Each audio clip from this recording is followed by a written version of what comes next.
Drew, Rakura, you guys there? Hey, Okay. What up? Sorry about that. That wasn't loading at all for me. yeah, it wasn't me So I either. had to, I had to reload it. I was like, what's going on? Okay, so It's okay. I have a 2.5 minute commercial apparently on my channel, so it's gonna be a minute. and the Parisians are all messed up. Yay! It's all good. I have to fix everything still. But hi guys. Hey Hurrah! everyone, Well, I'm working on this. how's chat doing? um, we're missing a lot of our viewers, probably due to PAX East. Mm, to be expected. But hi, people who actually show up. Easy fixes. Welcome Easy, to easy What in the World. fixes. Yeah. Give me just a second to fix everything because I don't want to get yelled at again. There we go. Looks good.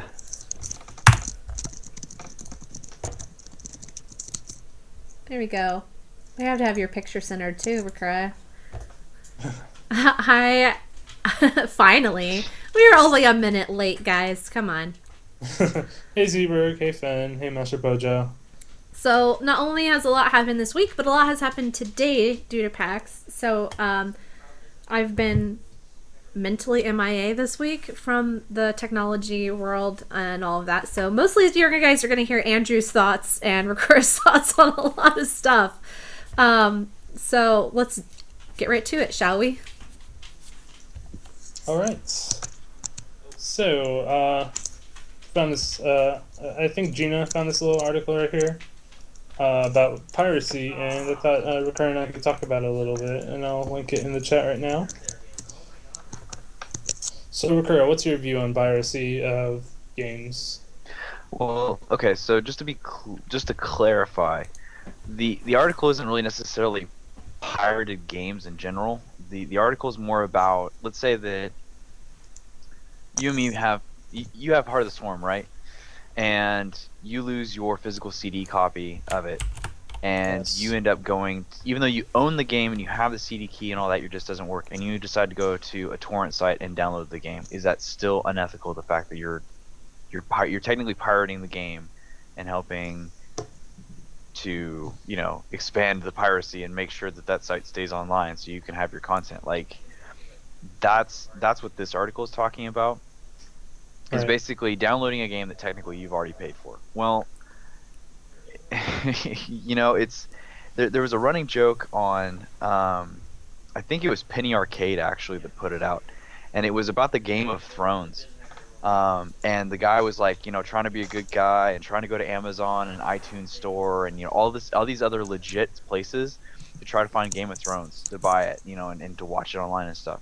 Yeah. And what ended up happening was at the end of the cartoon was is none of these sites had it, and the only way to find it and get it and whatever was to go to Pirate Bay. Well, I mean, there are some game companies that do that, and it's like in order to get another copy of the game that technically I already own, let's say Borderlands 2, for example, we'll use that one. Unless they have a digital front download of the game, if your CD cracks in half, you're done. You have to buy a new copy of the game. So why should I have to buy a new copy of the game if I technically already paid for it once? The key still works. I still like the game, but there's no reason for me to have another product of it. So, In fact, I've actually had to encounter this once because once upon a time I played a game called Impossible Creatures, and I could not find it anywhere, and I was like, I don't want to pirate it. I don't want to pirate it because I don't pirate anything. And like, what am I supposed to do? I really want to play it because I haven't played it in so long. I was like, I have the key. I have it right here. What do I do? So I wasn't even sure if if it was even okay to get it from Pirate Bay just because I had the key. So I didn't end up getting it, but yeah, and that's the big problem is that a lot of the older games where digital content isn't available. Let's say right. we'll go like Jane's Longbow. I mean, that game's been out of service for at least 15 years. The only way you're going to find it, even if you have the keys, is on a torrent site or something like that. You're not going to be able to find it in any store. You're not going to be able to find it on a digital platform.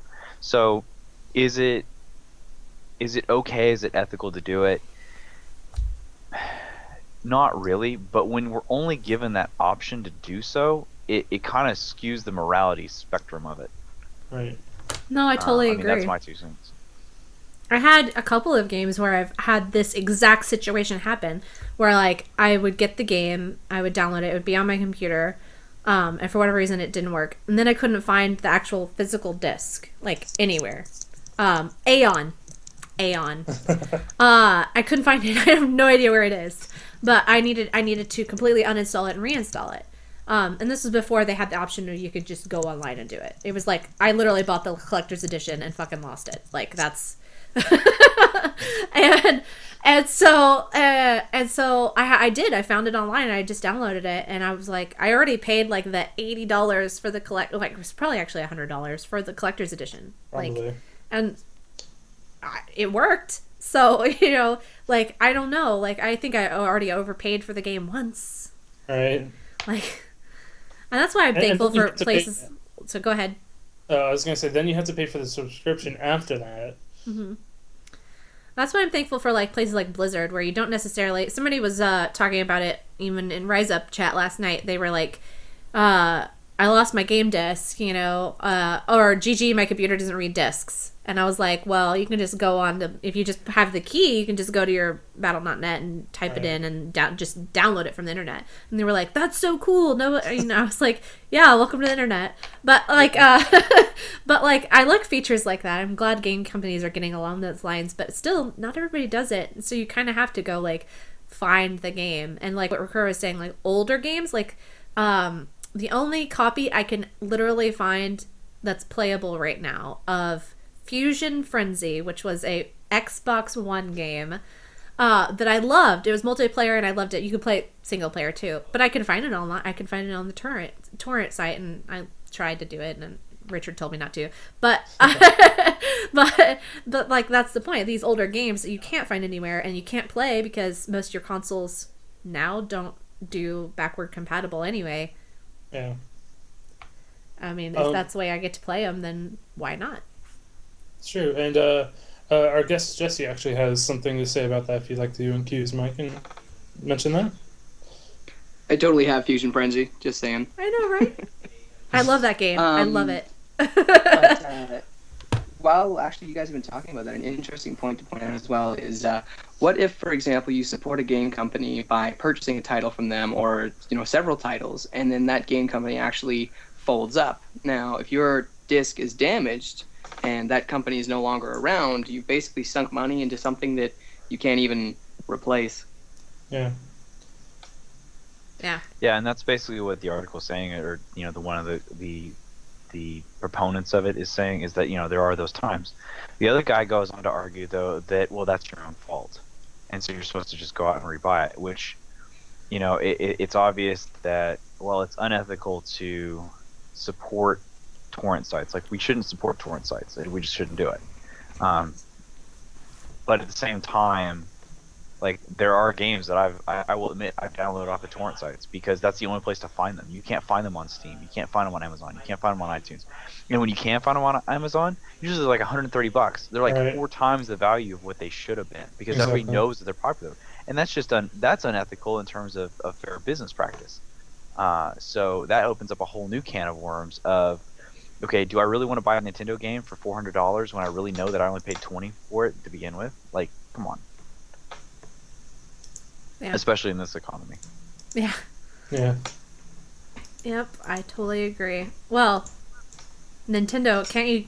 Well, never mind. Can't you get most of those older games on the Wii? Not all of them. Actually, no, you can't. They only have some supported titles that the companies decided to basically franchise out for. So, like Nemo and Dreamland, for example, classic Nintendo game, cannot get it on the Wii Store. Several versions of Kirby's Dream Land cannot get it on the Wii Store because the company didn't want to pay to, or Nintendo didn't want to shell out the money, or vice versa, to get the licensing rights. They didn't want to have to pay for it for the shelf space. The Teenage Mutant Ninja Turtle games, several of the classic variations of those are not in the store. So the only way to do it is to download the emulators of it. Yeah, and just like PlayStation Network does that too. Like I've wanted to play Breath of Fire 3 for the longest time because I have the physical disc, but I have nothing to play it on because no backwards compatibility. Or actually, it does now, or at least for the PS1, but for like PS2, it doesn't take the disc. Apparently, PS3s can take a PS1 disc, in case you did not know. Really? Yes, they did. They Not do, all of them, though. Not all of them? Not all Okay. of them. There's only a select few that are backwards compatible. Okay. Metal And Gear? That's potentially. Oh, Yeah, somebody it needs to doesn't look play- that shit up for me. Because I'll be on my I'll actually play a game So, on my there's PlayStation 3. actually- So there's actually emulators you can download to play your PS1 games on your computer. Oh, that's right, yes. The problem is that they basically override a BIOS file in order to read stuff. So if you don't do it correctly, it can actually screw up your computer, which is one of the reasons why I've never done it. Because I have several, PS1 games that I'd love to play on my computer, but I just don't want to, deal with the fact that it may screw up. Like the original Splinter Cell and all those. Anyway. I'm reminiscing. Sorry. But yeah, I think that's pretty much all that needs to be said on that. Yeah. I'd say that that's such a gray line argument to begin with, anyways. It is. And I really believe in, especially in this economy, most people are going to side with the fact that I'm only going to torrent stuff if I absolutely cannot find it anywhere else. And especially if I've already bought it. Exactly. If I own it, the other argument is that, well, by signing the ULA, by hitting accept, you basically have said that you will never pirate the game. Well, okay, that's if I can find, that's where the other legality comes into play, and that's just coming to being a BS dude. True. All right. So, our next Segue. topic. And we probably could have gone quite a bit on that, but our next topic is for those who watch League of Legends, pro players. We got some bans that came out, or were they bans or warnings? They were banned. They were bans. They were were temporary suspensions, I should say. Okay. Yeah. So 14-day suspension was issued for their accounts effective immediately, and revoked all Season 2 rewards. So any prize money they won during Season 2, that got stripped. Not only that, I guess we should talk about why it happened. Maybe people Yes. don't know. Did you link it? I did link it in chat, yes, but we should go over it. Alright. Okay. So, they were basically suspended for ELO boosting. If you guys are not familiar with what ELO boosting is, it's basically if me and Gina go play a game, she loses that said game, says F this, I can't win ranked games whatsoever. I'm a top 2200 diamond player or whatever, that's like one of the top level players in League of Legends. And then I say, hey Gina, I bet you what, you're not going to be home from 8 until 5 to tomorrow night. How about I go ahead and get on your account and I can boost you up to my level, and then we can play because you think you're so great and should be at my level anyways. I'll just help you out. That's what ELO boosting is. When these pro players signed the contracts for Season 3, it specifically had a stated clause in it that ELO boosting or any form of paid coaching or thereafter would be illegal and be a violation of their contract and terms. So they signed the contract knowing full well that that's what that stated, and they did it anyways. It's just like it goes into the other factor of what was also in the contracts of ringing. So, for example, if St. Vicious went to go play for TSM as a quote-unquote sub, that would be illegal. Or, Nijaki going in and playing for, a no-name team that is trying to raise their ranks through MLG or something that got invited to a certain tournament and basically ringing for them online for their qualifier in order to get them into the main tournament. That type of deal, which has been done on several occasions, as in the Season 2 with CLG players, most notably for the Eclipse stuff that went down in terms of a ESL tournament. And those players were, got a suspension, and so did CLG. So it's just continued and continued. So that's the interesting part about that one. Do you think that the things like this are going to affect their future in the teams that they're on?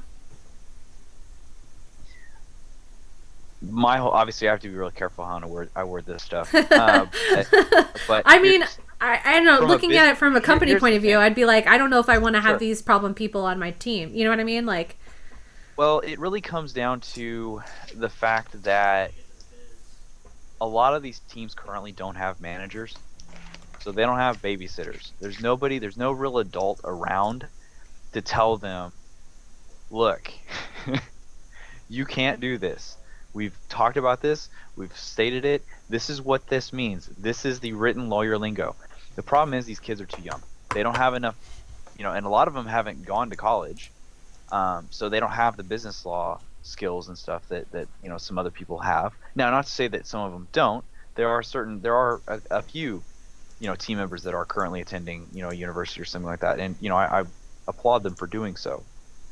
But I think Dignitas is one of the few examples where if we ever see a case of this happening, that's a big deal, because Odie has been in the esports business for over 10 years. He knows the business back and forth. He knows the rules and regulations that most of these big tournaments sign and stuff. And so that's why it's a big deal when like the MLG collusion thing happened between, I think it was Curse and Dignitas, because for a team like Dignitas to come out and pull that, that's just uncharacteristic. So that shows a lapse in judgment. And from what I was understand, Odie came down pretty hard on him, because it was just like, how can you do this? You've actually backstabbed me more than you have your fans. And you're just setting a really bad precedent. But that's the big problem with esports right now, is that the contracts aren't public in any esport, not just League of Legends. In StarCraft 2, in Han, in Dota 2, the contracts are not public. So unless you have some sort of insider knowledge as to what some people are getting, or you get players drunk enough to where they tell you, which has happened on occasion and has happened at several MLGs that I've been to, nobody talks about this stuff until something like this comes up, and then everybody in the community wants to know about it. That makes sense. I don't know. I was just like, I couldn't believe that. I don't know. It seems like something like this is a no-brainer. You know what I mean? Like, yeah. I know I say that a lot about things, but like, it just really feels like should have known better. You should have known better without somebody having to tell you or stay around you and be like, hey, can't do this. Like, you should just know, because that's what doing that is dumb. Like, it could potentially ruin your career. Yeah. So like, why would you? I don't understand. But that because they're kids. At the end of the day, they're kids who think that they're that college level or whatever, that have no real world experience, and they've never had a real corporate job. Video games is all they've had, so it's still a high school mentality. Yeah. It's really what it is. I think that's a great way to sum it up by saying. And that's the problem with the industry right now, is that we're in that high school mentality when we should be at a corporate level by now. Yeah. Especially, that's why the Korean scene is as popular as it is, because they have a corporate structure. I mean, they have freaking senators, that in their Congress that are involved as, celebrity show-ups and, sponsorships and all this other stuff. And that's one of the things that the European and North American scene is lacking right now, is a mainstream sponsor. And there have been attempts, but the problem is that, again, money speaks, and it's like, what are you going to give me? No. And that hasn't been able to be defined.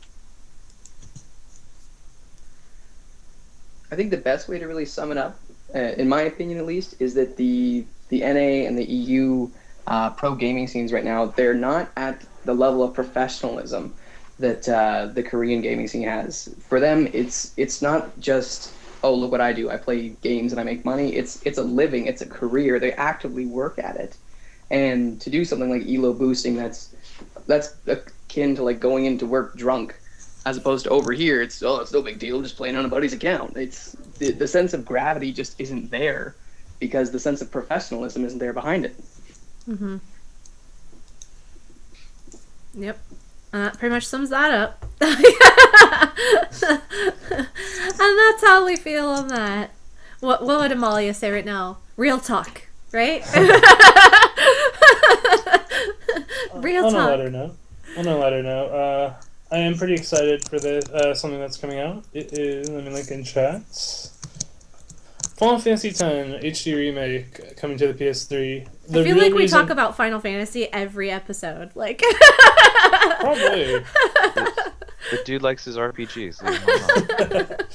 I mean, I think the real reason I'm really excited for this is because due to the no backwards compatibility on the PS3, at least now I can play it on the PS3 again. But it also comes with Final Fantasy, is it 10-2? Is that how Yeah, you it's say it? 10-2. Yeah, it also So- comes with that, which I haven't played yet. So I hear it's disappointing, but we'll find out. It's basically, yeah. I mean, they basically just play all the girls and stuff, and it's you know, it's kind of like a Charlie's Angels follow-up essentially. So I mean, there's nothing bad with that because it was one of the first, you know, new age next gen games that had like an all-girl cast in it. Right. So in terms of that whole deal, I mean, obviously they were all fan favorites and stuff, but at the end of the day, you know, it was different, right? The big part about this article, though, if this is confirmed true, and this is the big issue that Sony always has, and they've done it again, is that they've screwed Vita users. They try to sell the PSP like crazy, and then they go off and do this shit. So, as stated in the article, as reported anyways, the two games will be sold separately on the Vita. When, you know, that's basically like what they do with Marvel vs. Capcom. They had, you know, staged DLC on the disc and whatnot, but chose to sell it separately and did all this other fancy stuff and said, oh, well, you know, like PS3 versions and Xbox versions can't talk to each other and whatnot, because they were trying to make it a, you know, a singular deal, not a franchise type thing, but just, you know, on one console, and just decided later to ship it out. And it ended up backfiring hard, and I see this backfiring hard too, because most of the people that want to play these Final Fantasy games, because they're so long, I mean, Andrew, you know how long a normal Final Fantasy game will run you want to be able to play it on a portable game device to, you know, when you're on a plane or something like that. Yeah, I'd rather have it on a PS Vita, even though I don't have one, than on a console. I'm more of a on-the-go gamer than console, because I'm mainly on my PC. So, and I have no doubt that both those versions are going to be $60 a piece. Oh, well, I wouldn't be surprised.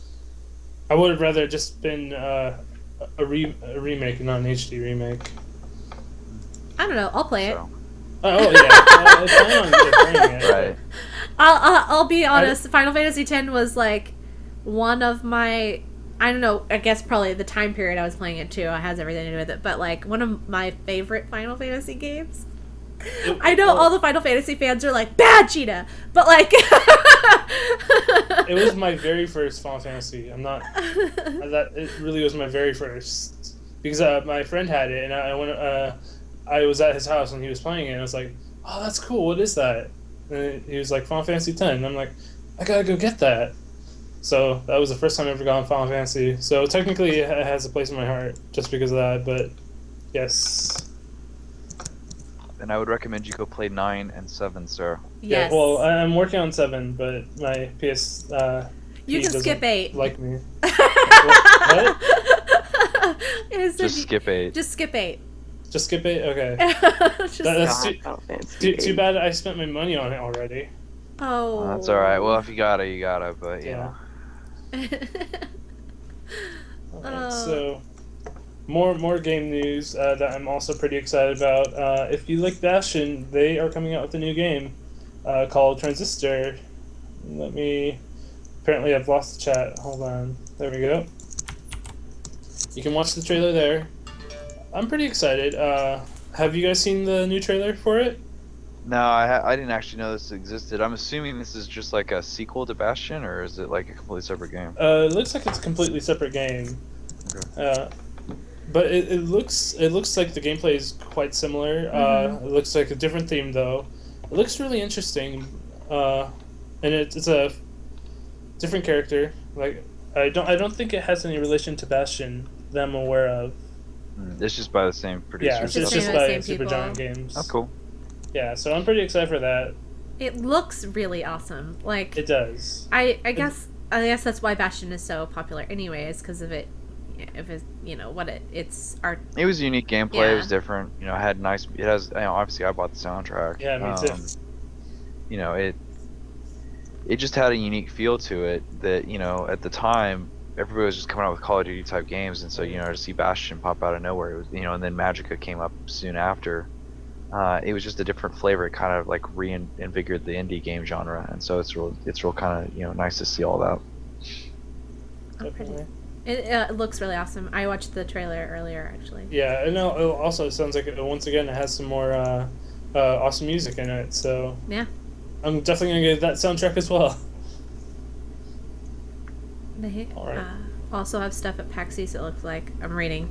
Oh, still looking at that. So for all of you at PAX not watching our show, You're missing out. Just telling you. But if you're watching this after, we love you. Yeah. Bring us back some swag, okay? Some swag. Sorry, not. Anyway. All right, so today I heard that they announced an online card game from World of Warcraft. Did you want to, or Warcraft? Did you want to talk about that, Rakura? Yeah, sure. So it's called Hearthstone. It's called Heroes of Warcraft. Basically, if you guys want to check it out, they are doing, if you have a Battle.net account, you can basically checkmark the box, and that's how you get invited to the betas and stuff. Personally, I hate how Blizzard does their beta setups because they only let select a few people in, and it's kind of crappy. It is going to be free to play. So it basically is a microtransaction system. You can either pay to buy the decks and individual cards if you want with real money, or you can just play a bunch of games and earn the cards that way. It is basically a entry-level type CCG, but kind of one of those supposedly that is, real easy to learn. But once you get mastered, once you try to work towards a master type thing, they have a ladder system as well that works just like StarCraft 2. So once you get to like diamond and master level of sorts, people are really throwing around some crazy combos of cards. So really easy to get into, but obviously takes a little bit of time to kind of master these certain setups and certain card plays and all that. Essentially, from what I can tell, is it kind of actually works like Cardfight Vanguard, where you choose a hero card, and then you, in this case, would be one of the races. So in terms of one of the clan factions, Andrew, for that reference. Right. So you have the Night Elves, the Worgans, the humans, the Orcs, the Trolls, the Gnomes, all that type of stuff. And then basically you have certain hero classes that you use, like Druids or Warriors or something like that, and build your deck accordingly. And there's trailers and stuff on it, and wallpapers and whatnot. And I mean, it looks pretty crazy. The team that did this was actually only, I want to say it was only 50 people that worked on this. Wow. To get this done. They also had a 2-year time cycle to get this cranked out, as opposed to the 5-year cycle and the 200-person team that they did. And so the reason they did this was they wanted to do something different. They wanted to go back to the roots and just basically kind of do the heyday simple things. And everybody was like, look, everybody on this core team that signed up for this project plays Magic the Gathering. Why don't we just make a freaking card game? I mean, we're not silly. We'll admit it. We love that thing. So why don't we do something where, everybody can get in and do it? They are eventually, it's going to start off as PC and Mac, and then I believe 3 months after launch, they're going to release it for iPad, iPhone, and I think potentially Android as well. So it'll be a mobile thing as well. So, if I'm on my phone or whatever in class, Andrew, as I use you as an example, I could be playing a card game, with me or whatever, who's playing on the PC and whatnot. So it looks really fun. It's supposed to be out in the next couple of months. I think they're looking for around a October-November full release, but beta should be either next month or later this month. It looks like a World of Warcraft version of like the Magic the Gathering card game online. And that's kind of what it's supposed to be. It's a very simplistic version. They originally came out with a World of Warcraft trading card game, which I played, and it flopped. Right. Yeah, and it did. And I think the reason is that it was too complicated for what it was supposed to be. They really did try to make like an actual Magic the Gathering competitor, and people were just like, why would I play this if I just want to play Magic? Right. At a competitive level, it was actually a lot of fun. It was very similar, but it had its very different world. And what fell apart was like they didn't really have structure enough for it. I played it. But like when it went to a competitive level, it was a mess. It was a huge mess. So I'm glad to see hopefully we'll see some of the cards that were in the game come back as, like, on this. Mhm. That would be cool. All right. Speaking of card games, why don't we introduce our first guest, who you probably have heard already, Jesse Jordan. Hello. Here we go. I'm gonna make my picture disappear. Bam. All right. So, as always, we start with, who in the world are you? Well, I'm Jesse Jordan, as previously covered. I also am known, well, relatively known by my online handle, Jesse Neon, particularly in the League of Legends community, where I used to host the Riot versus Community Games. So, how long have you been playing games? And what type of genres do you tend to play? I've been playing games literally my whole life. When I was a kid, my parents used to, they moved around like crazy. I ended up bouncing around from school to school. I don't think I stayed in one school for longer than about a year, year and a half tops until I was about 14. So needless to say, it was kind of hard to make friends, and once I didn't really get to keep them for long.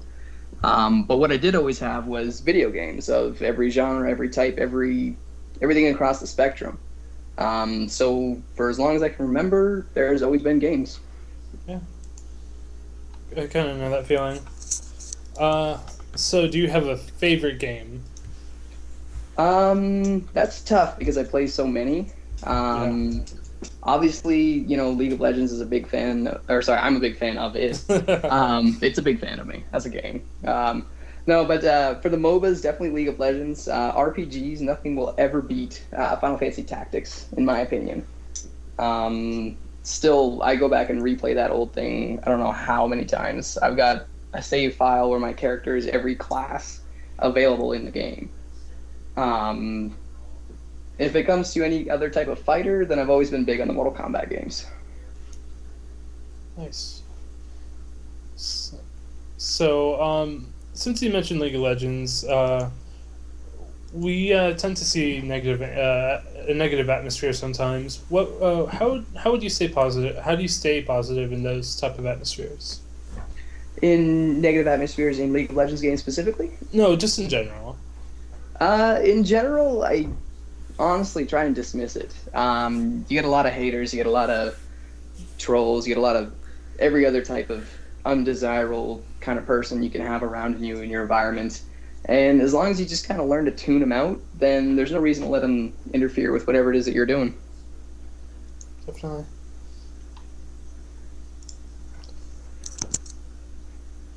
Have you ever had to deal with real life friends being toxic?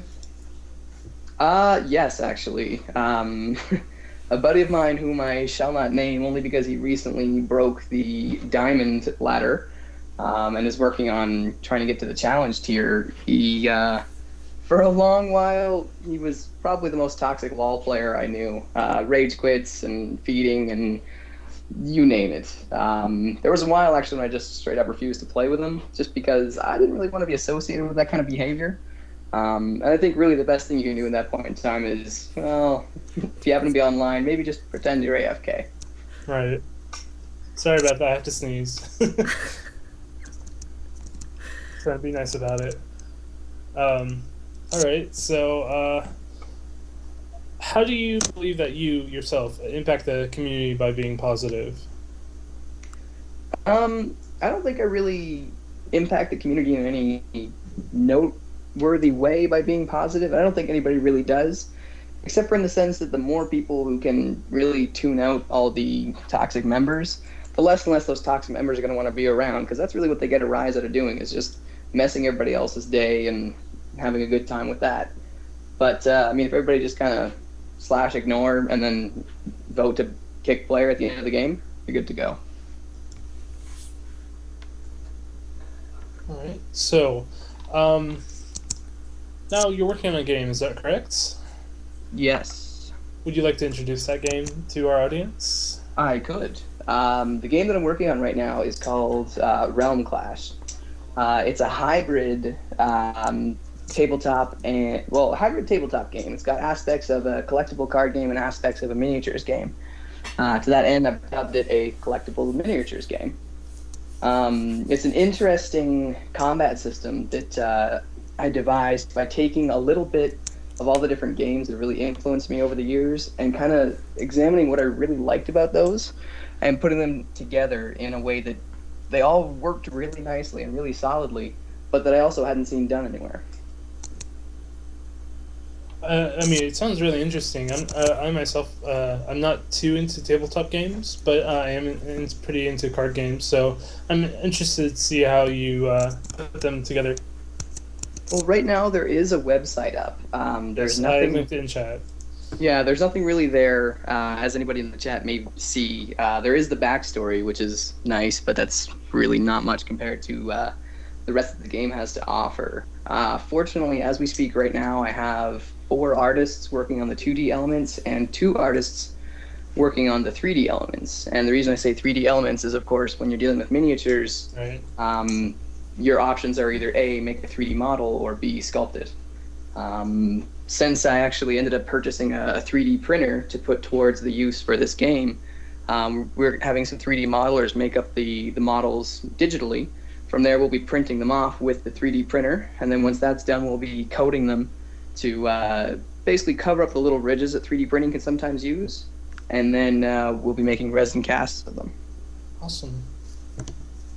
So, your background story, would you like to go more into that? Or go into that, I guess. Like, who Well, created it? The backstory from the very beginning. Before I even started that, I guess you kind of have to know that the reason I've been able to move forward so fast with this game, have it up to the point where it is now after only about 5 months worth of work on it, is the fact that this storyline, I've accidentally been working on it for the better part of a decade. And by that, I mean all these little stories, all these characters, so on and so forth. They've been short stories that I've jotted down here, and a novel that I've jotted down there, and so on and so forth. And now I'm just merging them all together. And it's created this massive fantasy multiverse. Dozens of worlds, hundreds of characters, so on and so forth. You're not going to see them all, but you're going to see a ton of them. Right. So the backstory is that across this multiverse, there's 11 beings, 11 magical beings, wizards, liches, mages, mystics, a whole slew of them. And throughout their various quests for power, they learned how to actually communicate across the realms, across realities, across multiverses, however it is you want to look at that. And with this power, they actually started a little bit of a commune. So once they had learned about each other, they started, trading various magical relics across the realms for study. They started trading magical secrets, especially involving, if you were from a realm where there had been no such thing as death magic. Well, finally finding out about it would be a huge boon to add to your, spell book of magical abilities, right? Now, that's a pretty vague example, but the same thing basically applies to any type of magic you can imagine. So these 11 beings, they gradually became so powerful that the gods themselves actually felt challenged. And of course, in any game, story, book, whatever, whenever the gods feel challenged, things don't go good for anybody. So the gods rose up and they attacked the 11, right as they were performing a ritual that was basically going to bind the power of each of their realms to the group, making them beyond the gods. Unfortunately for the gods, though, it was too late to actually prevent it, but what they did manage to do is throw the ritual completely off. And at first they thought this was a good thing. But it actually turns out that the sheer amount of magic that had been brought together, was just too much to dissipate. And so it started to seek its way out somewhere, to just expand, to just go somewhere. And the only place it really had was those portals between the 11 worlds that these mages had opened up. But because there was so much magic, so much raw power, it started to stretch these portals wider and wider, eventually starting to crack and damage the barrier between the realms, until the point came where the portals just couldn't handle it anymore, and they shattered. But almost like a very, very fine glass window, the small shatter that these portals caused ended up shattering the barrier between all of the multiverses, or all of the realms across the multiverse. So now you've got these portals and gates and rifts and doorways and everything else you can imagine opening up as a connection to somewhere else in the multiverse. And that's essentially the start of the story. Which I think is really awesome. And I mean, the fact that there are so many worlds and almost infinite, as you were saying it in the background story, it gives you so many options for characters, and it's pretty cool to see something like that. Definitely. The core set is going to cover about 5 or 6 different realms. The reason I say or 6 is because we're actually considering adding a fun little option to the Kickstarter page we're going to be launching in a couple weeks, where anybody who gets in as an early bird backer will actually get to design their own minion or hero unit to add to the game to kind of flesh out the universe even deeper. And if we do that, we'll actually consider releasing that as a separate expansion with the other ones. So 5 or 6. But beyond that core set, which has about 180 pieces so far, we've already worked out the first expansion, and the next 2 are being worked on as we speak. Awesome. Speaking of characters, do you have a favorite character in it all? You know what? I originally was favoring some of the older characters, some of the ones that I kind of dredged out of the dust of the old sketchbooks and the old notebook and so on and so forth. But as they got revamped, they started being less favorites and more just like, okay, you fit now. And a favorite actually came out in a character that I originally didn't really care for. His name is Halfrot. He's a big, like a cave troll, like so a monstrous kind of guy. But he's from a realm where zombies have basically wiped out almost everything, except for a few elves, and unfortunately for him, him. He was actually infected with the zombie plague, bitten just like anybody else, But his healing regeneration powers, as every troll has basically kind of kept the zombie plague at a standstill.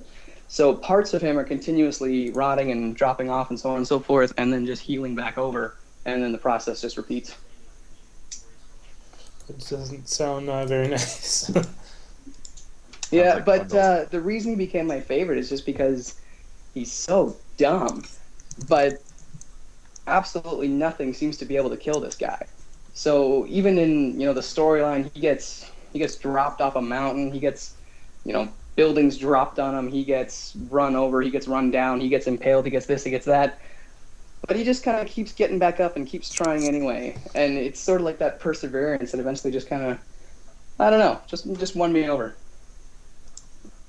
That's cool. So, let's see. Now, why are you using cards in this game? I'm sure some people are wondering. For 3 reasons. And yeah, there are 3.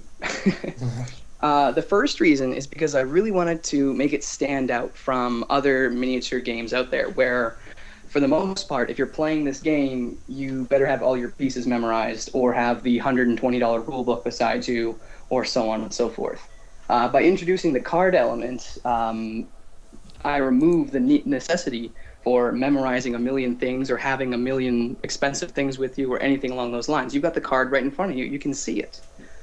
The second reason is actually because it introduces a sense of randomness, a sense of excitement, in the sense that you don't know what your next card's going to be. You don't know what your opening hand's going to be, but you know what you have. So that level of strategy that you see in a lot of other card games like Magic, like, I hate to say it, but, Pokemon, Yu-Gi-Oh!, all those card games out there, that's represented here just as heavily as the strategy that's required in miniature games.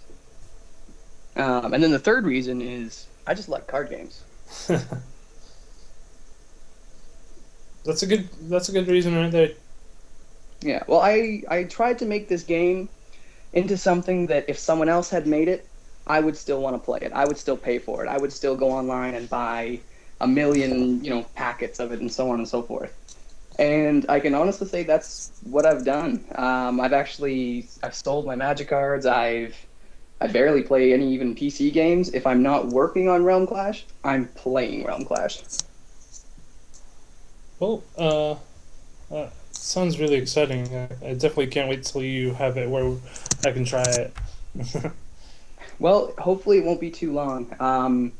We're aiming for a preemptive release date of September, but we're obviously, fingers crossed, hoping to be able to do it before then. Definitely hope that happens soon.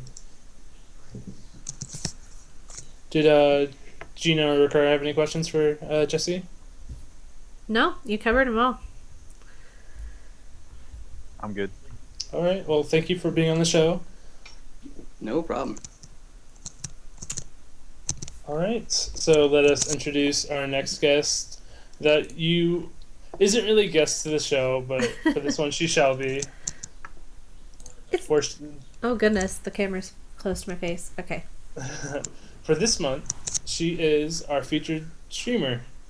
So Hi, say hello. it's me. Buffy Bots. Hi guys.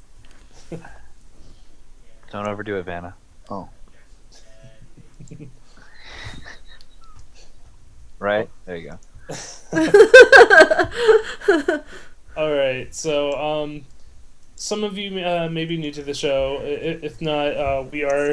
You've probably already heard these questions, but we'll just ask them again. So, who in the world are you? I'm me. No. I'm Gina. I'm also Buffy Bot. I'm also that one girl that's in Rise Up Gaming. That one girl. Yeah. I'm that one girl. So, what games do you play, and what genres do you play? Lag. I play League of Legends. I think that's a no-brainer for most people. I play BioShock. I play Call of Duty. I play I love Portal games. I don't know. I play a little bit of everything that I can. Like if somebody tells me like I've never heard of it and I think it's cool, then I'll probably play it. I also play tabletop games. Something like that's why I like talking to Jesse is super cool because I'm like ooh, I want to play that. Like I'm like yeah, give me that card game. Like I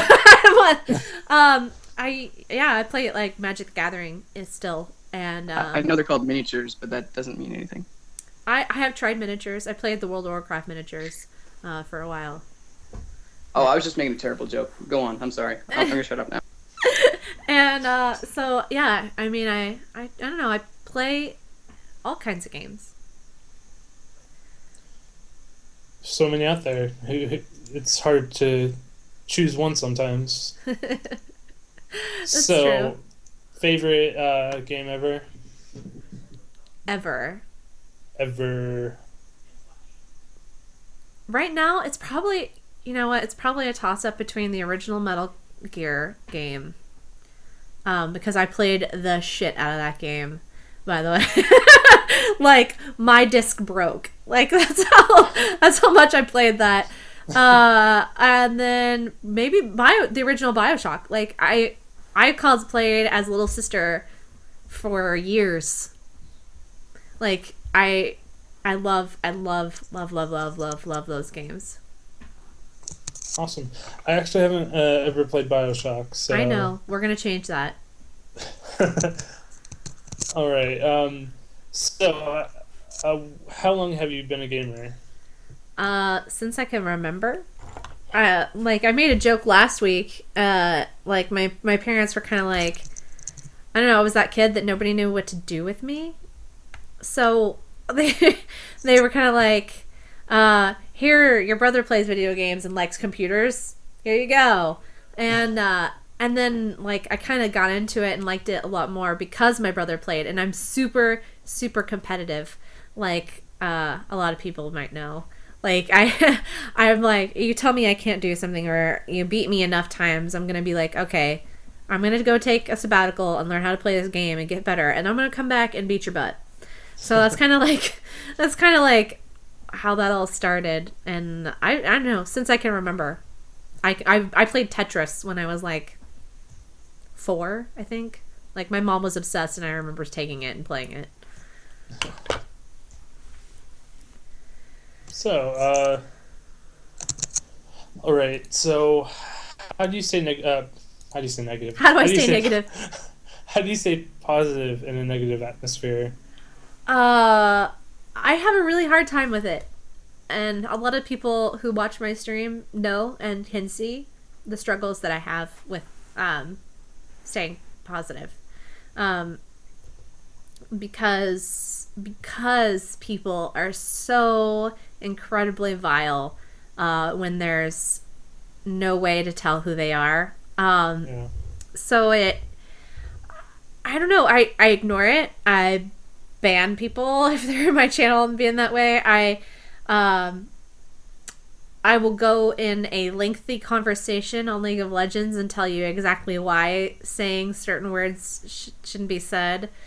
Even if I'm on a low-level account. Like, I don't know. I try everything I can to be uplifting myself and be a positive role model for people. And I think that kind of helps things. Definitely. So, have you ever had real-life friends that were toxic? Yeah. The guys that I play Magic the Gathering with on a weekly basis are all in high school. So they're very immature. But I was like, hey, add me to your accounts and we'll play. And then eventually I had them in Skype and I had them while I was streaming. And they were awful. Just like really mean and really vicious, I guess I could say. But it was to one another. It wasn't to the opposite team, but still, it looked bad. And so, I mean, I kind of just was like, hey, you can't do this stuff around me, and I won't play with you anymore. Like, they don't do that stuff in real life. Like, I know, because I know them.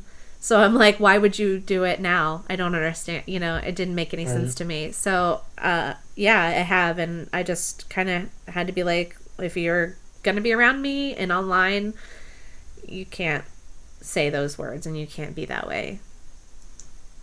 And they're better. They don't do it now. Like, they don't at all. And it's interesting. Yeah, well, that's awesome. I have a quick question for Jesse because I forgot to ask. Why do you have Jesse Neon as your screen name? Is he still there? Sorry, say that again. I forgot to ask you this. Why is your screen name Jesse Neon? It has been for a long time. It used to have like this big significant meaning from back when I was in my angsty teen goth phase. But what it used to mean was the fact that the neon, like, it used to glow and be so significantly bright, but only especially in such a in a dark environment around it, like the nighttime. But I mean, since then, obviously, my outlook on life is not nearly so angsty and depressing. But it's really kind of just stuck with me. Like, it's a part of my life that I want to remember a lot. Because right around then was when I first started I first started using gaming as a venting outlet, like a mental exercise to plow through all the the stress and the angst and the tension that I might have built up over the week or over the day or whatever. And it's, while that particular part of me doesn't really, signify what it used to, it's still something that I want to hold on to. The fact that, like, gaming is something that's always been able to help me get through just about anything I need to. It's a stress reliever. It's a mental exercise. It's a, creative process. It's interactive, and it means so much more, to some people than it does to the general masses. And as someone who likes to think, that I'm one of those people that gaming is a bit more important to than most, it's a lesson that I don't want to forget. So Definitely. All right. Well, thank you for that. Sorry, I forgot to ask you that. Did you need to go, Jesse? yeah, if you don't mind, Yeah, it's definitely. bedtime for the little ones, and they're not being too happy about it. Okay, well, thank you again for coming on the show. No worries, anytime, guys. Bye. Bye. All right. So, after going sort of off track, why is your screen name BuffyBot? Oh, I'm gonna go on a little rampage here. Do I have time? I have a little bit of time. You have a lot of time, actually. Oh no, I have. Yeah, well now I have to fix all the screen regions. Yay! Okay, it's fine. I can talk about this at the same time, I think. Our faces are just closer now. Yeah. Select subregion. Oh, yeah, but you can't see Rakura's lovely picture at all. We're going to have to fix that. Ka-cha. And ka-cha. Why? I think everybody knows that I'm a little bit slightly obsessed with a little known show called Buffy the Vampire Slayer. And in their last season, they had, sixth season, I guess I should say, they had a robot that was made for one of the villains on the show to be his adult friend.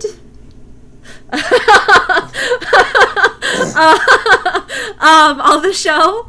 And so BB is, oh god, my face is red. Me being such a big fan of said villain, I was like, me! And I was 13 at the time, I'm pretty sure. And I was like, that me. So all my screen names for everything was BuffyBot forever. And of course back then everybody knew why. But now, like, nobody remembers. At the end, she ended up, like, Buffy, like, died for a while, and spoiler alerts, and then they had the BuffyBot pretend to be Buffy and go kick ass, and then eventually she got torn apart, and she's scrap metal now. But, that's why... Spoiler alerts like crazy. I love Buffy the Vampire Slayer, and so even before that, like, if anybody, like, if I had to write down, like, a fake name, I was always like, Buffy Summers, like, I was always like, that's me! So that's why I like Spike, William the Bloody. Thanks for spoiling that entire show for me. Yeah, she dies a lot. I hadn't watched season 6 yet. Are you kidding me? Like, it only happened like 10 years ago. So yeah, that's why. All right. So you mentioned it before, but is there a game you think everyone should play at least once? I'm gonna change my answer from last time. How about that? I can't think of any like unknown games, but like I'm gonna go back to Fusion Frenzy. Like that shit was the bomb. Like you had your friends, and there was a character in it named Gina. So I may be a little biased, but like she, like. I don't know, like there was it was like a party game type game, and I always got my friends over, and it didn't matter your skill level, you all were kind of on the same playing field. And it was all like really short mini games, like you had to keep the bugs away from like from them eating the cheeseburger, like and they also had like it was like DDR but for like your thumbs, and and I don't know, it was just like a bunch of really small miniature games that made this huge game that was so much fun, and it was like stylized kind of like Jet Set Radio, so like it was also like really cool looking, and it was like a demo on the original Halo games when they came out, and then I was like, I have to get this game, so and I did, and I love it. Now I can't play it, so So, from what it sounds like, is it like Mario Party, or is it like completely different? I mean, like in the sense that there are many miniature games, but if you imagine like the whole game is just one big miniature game, and there's 20 rounds. At the end, there's one big game, right? Because then there's different cities, like there's different subsections. So you have like downtown, and downtown has its own miniature games within downtown, and then you have the marina, which they're all water themed miniature games, and then like yeah, so So, and then there was like the shipyard, which they were all like mechanical, like, stuff. So you could get like electrocuted and stuff. And you could be like a huge scumbag to your friends, like push them off the map and shit. Like, it was awesome. So yeah, in a sense it was like Mario Party, but kind of not. Alright. So, as I mentioned earlier, Gina is currently our featured streamer. Yay! And so I have a few questions for her based on that. What does being the featured streamer of Rise Up Gaming mean to you? It means that I try to be, apparently with the exception of yesterday, I try to be really energetic and fun, and whenever I stream on my stream, and I like to get super involved with the audience. And for Rise Up specifically, I try to be positive and be uplifting and be a nice example of what gamers should be like. And by that I mean non-ragey, non-trolly, yelly cussing. I still cuss, like we all do it, but like I'm not saying, terrible words to people that I don't know on the internet. And make sure to scream a lot, right? Yeah, I do scream and flip tables, kid stuff. No, I just, no, I just tried to be entertaining, I guess. Definitely. So, what type of games do you play on your stream? Or just in general, what do you do on your stream? We talk. No. We talk a about. lot on my stream. If you ever come, 90% of it is gameplay. Well, no, that's not even true. 70% of it is gameplay. The rest of it is just sitting and talking to people because, but I play League. I like ARAMs. I don't really stream me playing ranked very much because I'm not good at it. But we play League. I play World of Warcraft. I've been streaming that a lot. Going to be streaming BioShock Infinite when it comes out. And I play shooters sometimes when the Twitch app for Call of Duty wants to work. Which is hardly ever. And yeah, I don't know. I'm going to try to get into Neverwinter. I want to play that. It looks cool. I watched Rakura play it earlier. Oh yeah, did you get in the beta No. this weekend? I'm No. going to. That's when I'm just gonna hijack somebody else's account. No, I'm just kidding. No, but they're still they're still giving away keys. So we linked you a key, or where to get a key. okay. Just saying. But anyway, so I'm sure tons of people have different reasons. Why do you stream? Well, it all started out being super selfish. I'll be really honest. I didn't know much about streaming when I started. I had known a few people who did, and I knew of people who did, and I was like, I could do that. And it kind of started out just being like that, like being really naive, I guess, about streaming. And then I met Queenie, and then I met Rev, and I was like, they were like, hey, we're doing this really awesome thing. I'm like, well, I already do that, I already don't say things, and I don't know. And it was also a way for another outlet for me to try to not be so awkward and socially weird. I didn't really talk to people. I still don't. I tell people all the time, and in person I'm probably one of the most awkward person you'll ever talk to, or not talk to, because I don't know how to take a compliment, and I don't really know how to do conversation starters. So it started out just being me trying to come out of my shell and get to know people in not necessarily the best way possible, but I also live in a really small town, and there are not people here who play video games. I mean, they just don't. And so and especially girls. There are like no girls who play video games here. And I've been to every possible event that I possibly could to try to meet them if they do. I'd have to drive probably an hour if I wanted to see another girl playing video games. So I wanted to connect with other people just like me. So that's kind of how that started. All right. So how long have you been streaming? Since I did my first stream in like October, and it was terrible. It was like 20 minutes. You couldn't hear me the whole time, and I didn't know it. And it was terrible. So for real, like since like November, and then I joined Rise Up in late November, like around Thanksgiving. So right around then of last year. All right.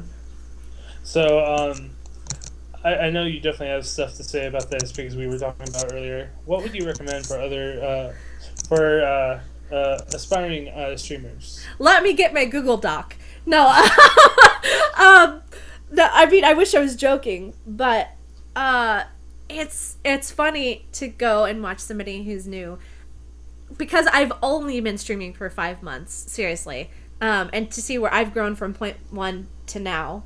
Okay, and no, I go back and watch some of my old ones because I uploaded them onto YouTube and stuff, just so I could go back and watch and see how awful they were. And so now, because I'm my biggest critic, and seriously, I'm the worst. I will go back and watch every single one of these episodes and go, oh my god, I said 134 times. So I just it comes to basics. You talk to your stream, or you talk to your stream. You have a microphone. You look at the camera. You don't do things you wouldn't do in front of a preacher. You like don't pick your nose. Listen to music, but not loud enough that it's going to blow people's ears out. And have have a set of rapport with your audience. And what I mean by that is know who your audience is. Like, if you are getting mostly early morning European people, they're probably tired and not going to interact with you very much. So you yourself have to be kind of energetic and kind of wake them up for the morning. You know what I mean?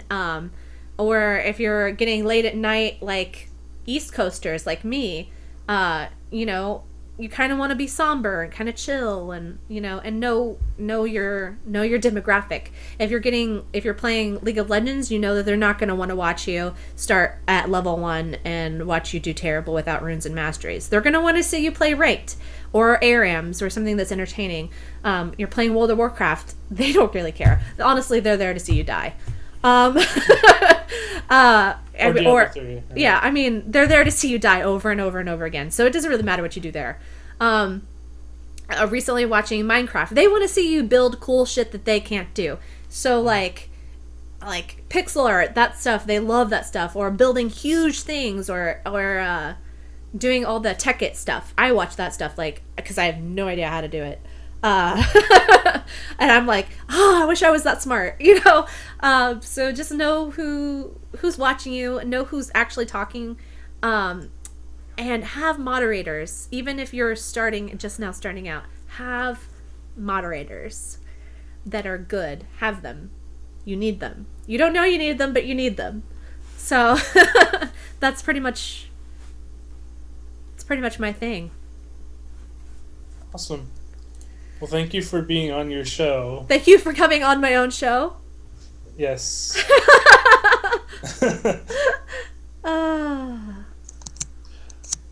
Well, I think we're done. I think that's we're early. Does anybody in chat have anything they want to add?